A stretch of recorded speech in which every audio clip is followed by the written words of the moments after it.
Bonjour et bienvenue sur Isobourse. Vendredi 4 mars 2022, l'indice CAC 40 a terminé la semaine sur une forte baisse hebdomadaire de 10,2% à 6061 points, en repli de 15,3% depuis le début d'année 2022. Mises sous pression par le conflit russo-ukrainien, les bourses de la zone euro ont pris un véritable coup de massue cette semaine, la baisse hebdomadaire la moins forte revenant à l'indice belge avec une perte de 7,4% et la baisse la plus forte revenant à l'indice italien avec une perte de quasi 13%. Alors que les principaux indices de la zone euro avaient plutôt bien résisté par rapport à Wall Street depuis le début d'année 2022, cette semaine montre un véritable contraste entre le vieux continent et le pays de l'oncle Sam, où la plus forte baisse hebdomadaire revient au Nasdaq Composite, avec une perte de moins de 3%, contre une baisse de plus de 10% pour l'indice Eurostock 50, donc l'indice de référence des marchés de la zone euro. Prenons maintenant le recul indispensable pour analyser la situation et ne pas sombrer dans la panique habituelle qui accompagne généralement ce type de journée sur les marchés financiers. Eh bien, l'infléchissement des courbes de pression isobourse 5 et 20 mois que nous observions la semaine dernière sur l'indice CAC 40 est désormais en train de se transformer en croisement baissier. Même s'il s'agit d'un signal mensuel en formation qui nécessite une confirmation fin mars 2022, nous savons que lorsqu'un tel signal se produit, nous entrons dans une phase de marché risquée et volatile à moyen terme, mais nous ne connaissons ni l'amplitude ni la durée de l'instabilité qui va suivre.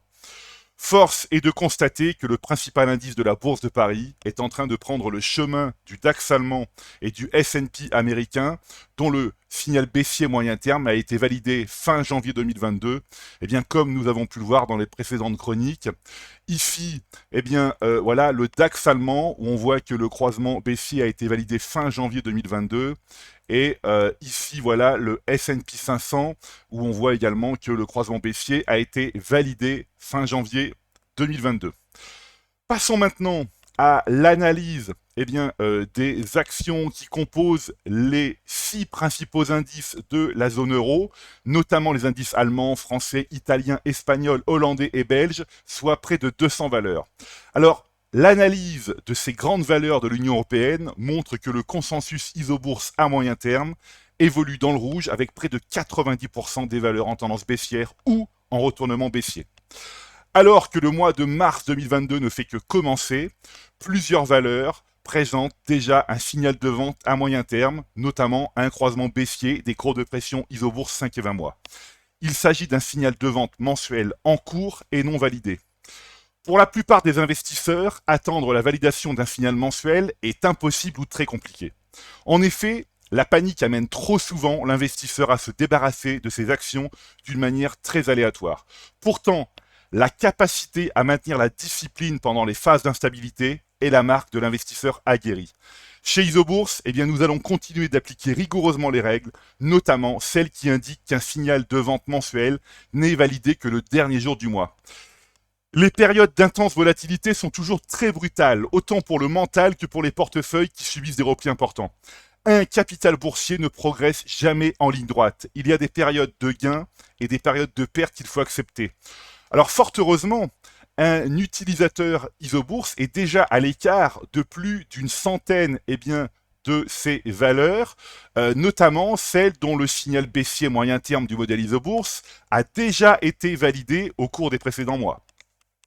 Alors, observons maintenant les performances de cette centaine de valeurs dont le modèle Isobourse recommande de rester à l'écart à moyen terme. Alors, la colonne jour qui est ici, voilà, indique le nombre de séances écoulées depuis le signal baissier moyen terme. Cela fait déjà 434 séances que la biotech belge Galapagos évolue en tendance baissière avec une perte de près de 70%. Voilà donc Galapagos, un signal baissier qui avait été validé en juin 2020. On voit qu'ici que les courbes se rapprochent. Évidemment, on reste encore à l'écart. Mais voilà, donc vous voyez des valeurs comme ça. Voilà, un utilisateur Isobourse est normalement à l'écart depuis très longtemps. On prend ici l'exemple de Delivery Hero. Donc voilà, 62% de baisse depuis déjà 260 séances, eh bien, voilà, le signal baissier a été validé sur le spécialiste allemand de la commande et de livraison de repas Delivery Hero, eh bien, en février 2021. Voilà, donc je le répète, hein, il faut rester à l'écart de ces valeurs et attendre patiemment, eh bien, que le croisement le signal baissier soit validé pour les autres valeurs qu'on a pu voir tout à l'heure lorsque je les ai défilées. Alors, enfin, donc, comment ne pas parler de la monnaie de l'Union européenne qui a perdu 3% cette semaine face au dollar, et donc à un peu plus de 1,09 $.